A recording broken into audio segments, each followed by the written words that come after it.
Hi, Phil Aston here from Now Spinning magazine, here in the far west of Cornwall in the UK. And this is Chart Watch and New Release Roundup News. And we're on episode 12, week 46. And if you're new to this channel, or finding me for the first time, please subscribe, click that little bell thingy, and make sure you don't miss out on any of my future videos. And visit the nowspinning.co.uk website even, and where you can see lots of content covering every genre of music and every format as well. Now Spinning magazine is all about promoting physical music, whatever format that is in. I love albums, I love CDs, I just love holding music in my hands and listening and using all my senses to enjoy this medium.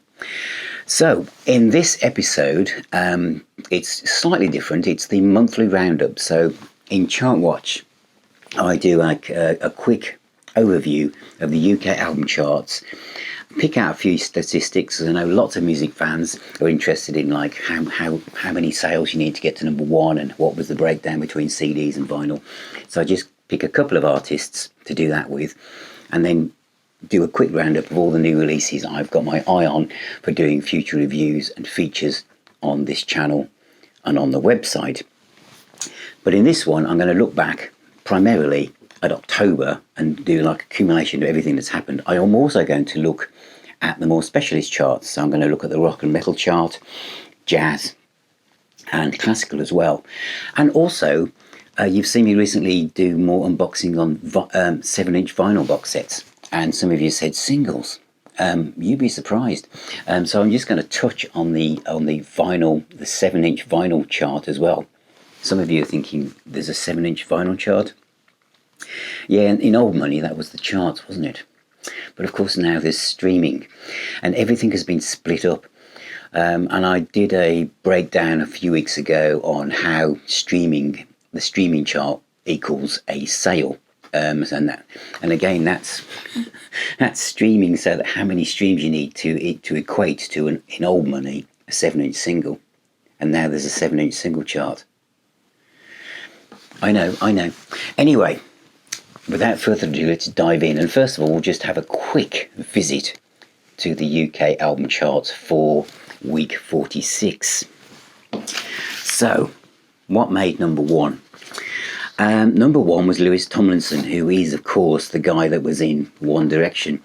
And he had 35,239 sales, of which 14,944 were CDs, 9,577 vinyl albums, 1,501 cassettes, 6,790 digital downloads, which is quite high really, because usually that's really low now, and 2,427 streams.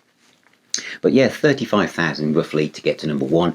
Now think back just a few weeks when Taylor Swift was there with 200 odd thousand. So it does vary a lot to how you get to that position.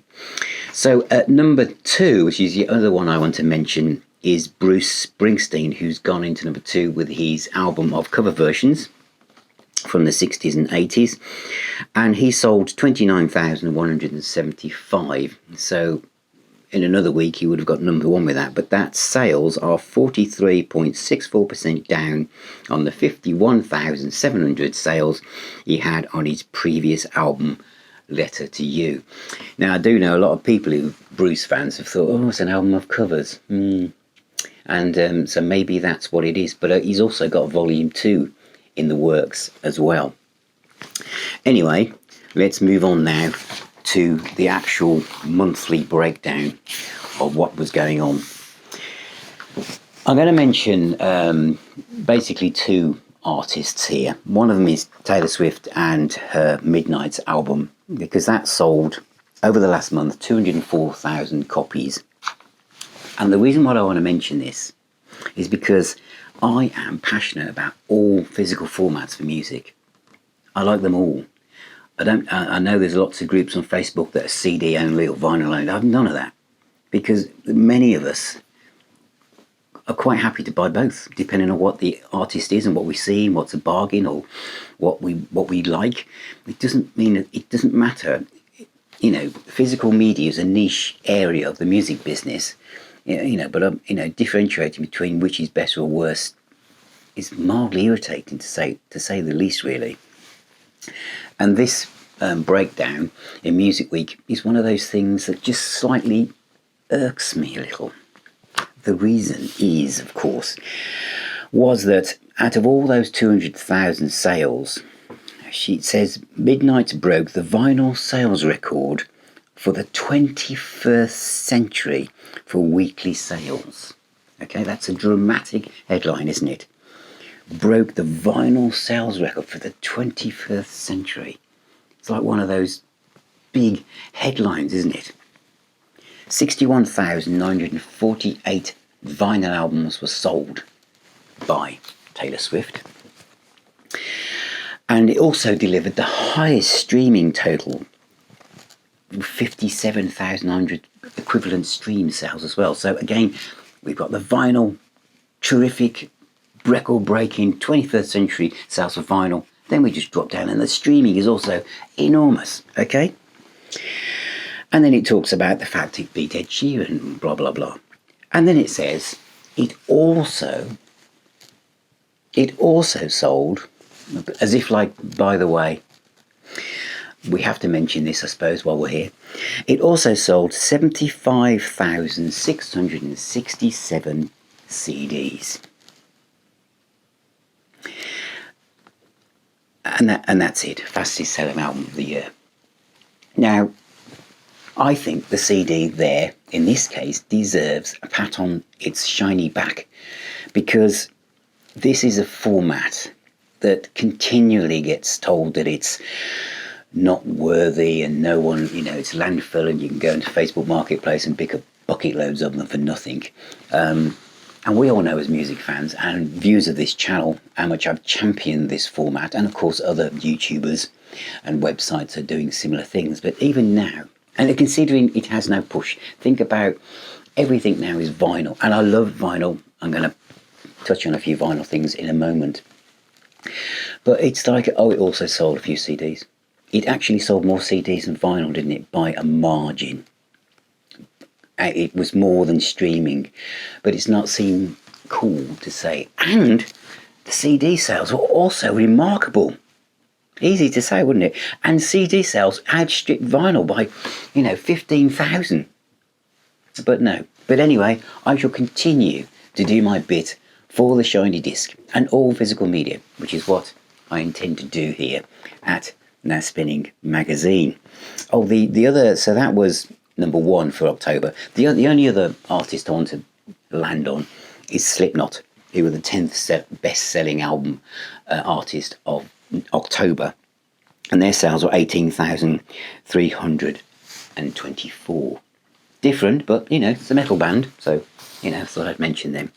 So I now want to move on to a different aspect of this. Now, I don't know whether you'll be able to see this on the screen, so I'm going to move over here a bit and try and put it over here. Is that there is an official vinyl singles chart, as I said, and number one is Madonna with Erotica, and you may be able to see some of this. You've got people like Andy Partridge, Pink Floyd, Killing Joke, Spice Girls. I'm just randomly picking out different bands here. Shakin' Stevens, Merry Christmas Everyone. It is nearly Christmas, although we have to wait for Noddy to tell us that it is.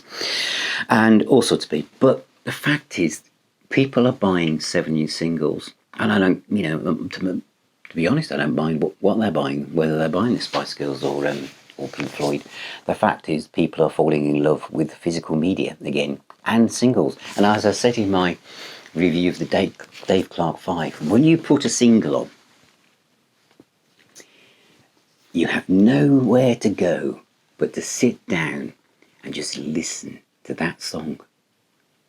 You could check your phone, I guess, but you can't really wander off because it will finish and you'll just have that thud, thud, thud of the needle going round on a modern record player.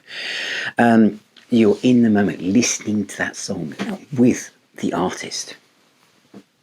So, you can see I've enjoyed playing a few singles recently.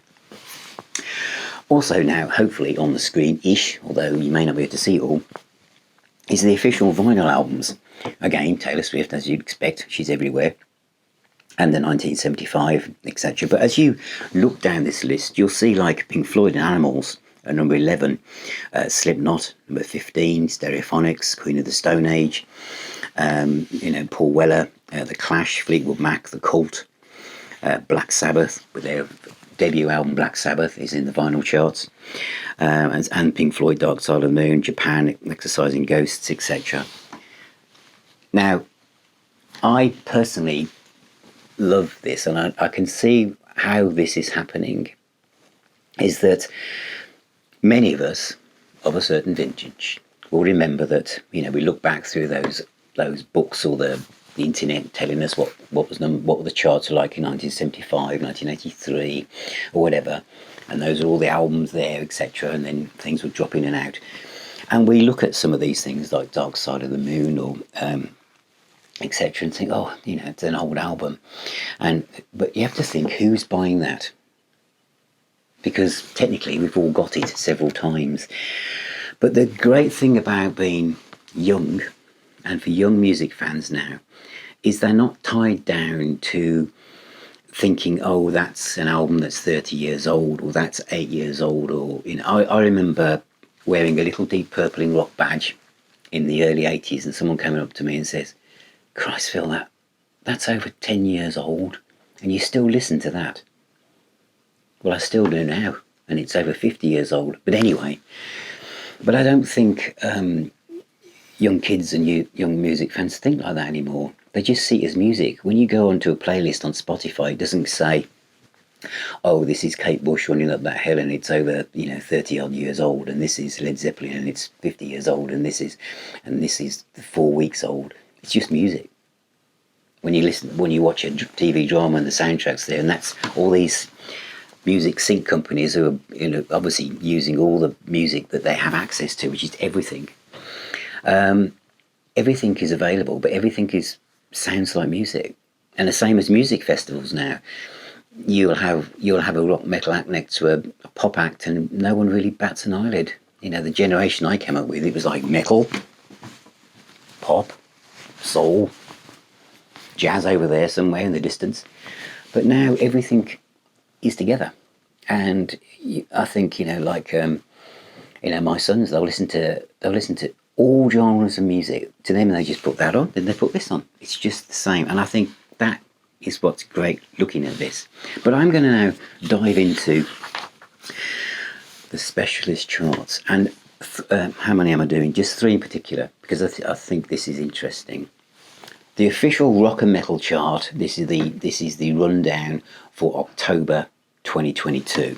Okay, it's appearing on the screen here, but I apologise if you can't see it properly. Number 1 is Slipknot, with The End so far. The Foo Fighters' Greatest Hits, Alter Bridge, Green Day, Blink-182. Nirvana have 2 albums in the rock metal chart for October. Guns N' Roses are also there with their Greatest Hits. The Cult, Under Midnight Sun. Metallica's first album. Iron Man 2, the original soundtrack. That, although I haven't been doing this long, I can tell you that Iron Man, the original soundtrack 2, has been in the rock metal charts for yonks, honestly. So that must be the entry point for so many people for AC/DC. Architects, Nickelback, Green Day, and AC/DC are appearing Back in Black, which is at number 15 in the rock and metal charts in October. Ozzy Osbourne, Patient number 9, is at number 17. Guns N' Roses' Appetite for Destruction, was the one just below that.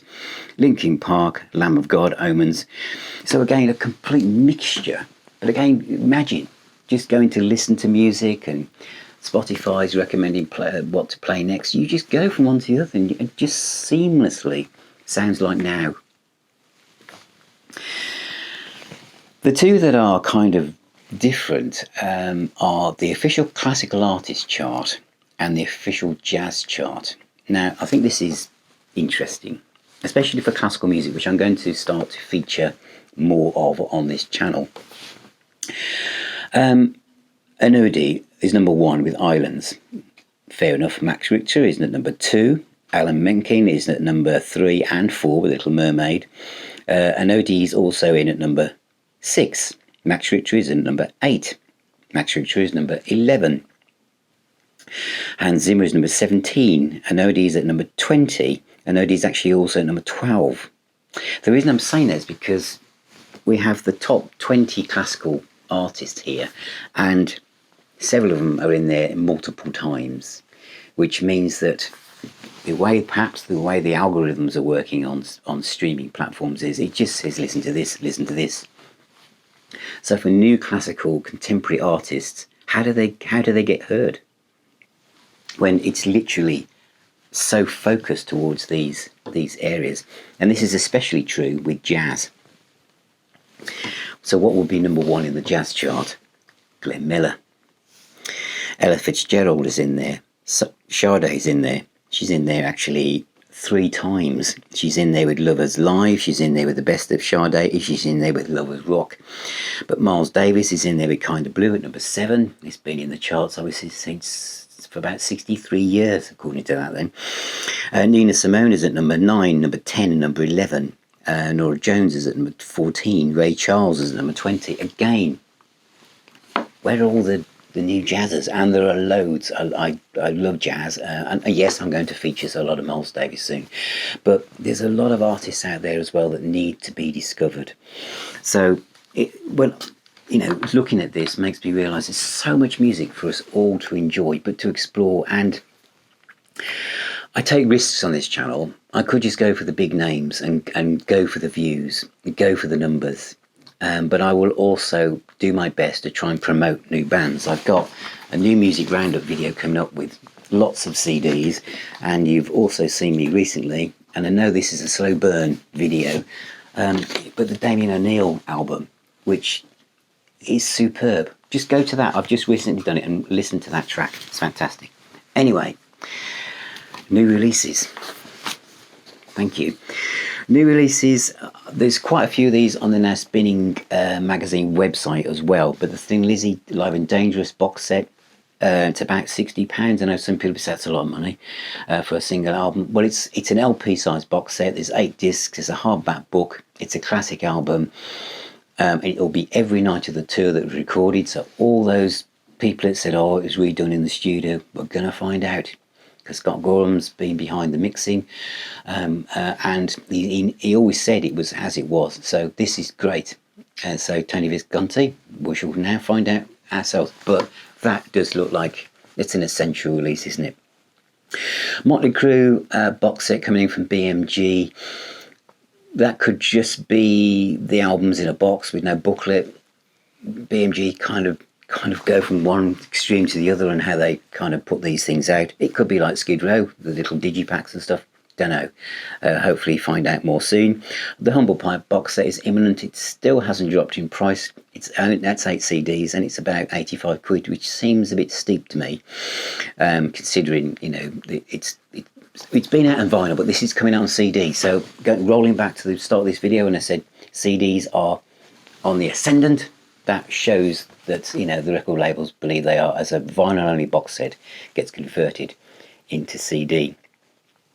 Dokken box set, that could be another BMG, just the albums stuck in a box. And that's what we're starting to see, isn't it? That record labels, the mothership of the record label, I guess, going back, who own the rights, are just licensing out the permission to somebody else to press these things for a couple of years before they take the rights back and then give it to someone else. So Dokken have been out before. They've been out on the original little album series. They've been out by Rock Candy, remastered them, and then they're popping out again with BMG. So is it just because the licensing has changed? Don't know.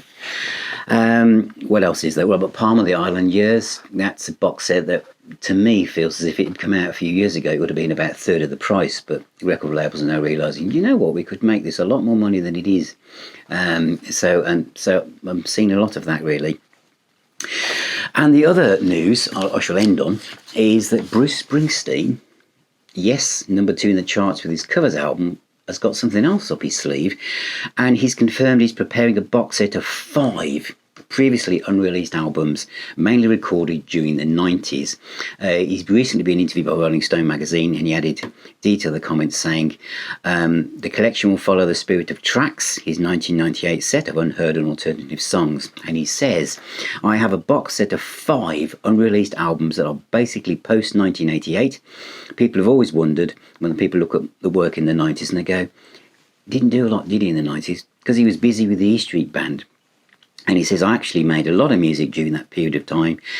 I made a lot of albums, and for one reason or another, I just didn't feel it was the right time to put them out. And now it is. So, cool. So for Bruce fans, there's a lot to look forward to. But why hasn't he put his Volume 2 box set of his albums out in a CD format? If this is coming out on CD, then come on, Bruce. We also want the Volume 2 of your studio albums on CD as well, please. Other things I'm about to do, which is very new releases, I'm going to, as I promised, I'm going to go through the vinyl deluxe, two double LP versions of Black Sabbath's The Mob Rules and Heaven and Hell. For Hawkwind fans, this isn't Hawkwind, but it's a band called it's Incubus Love Child, which I absolutely love, and I'll be looking at the CD and the vinyl for this, which is Gary Moore's drum and blues album, A Different Beat, which is absolutely superb. So thank you for watching, thank you for subscribing, thank you to all my patrons, especially Yogi, Clive, Andy and Chris, and come on board, find out more about it in the first comment below this video, and please subscribe. And remember, everybody, music is the healer, it is the doctor. Keep spinning those records, stay safe, and I shall see you on my next video.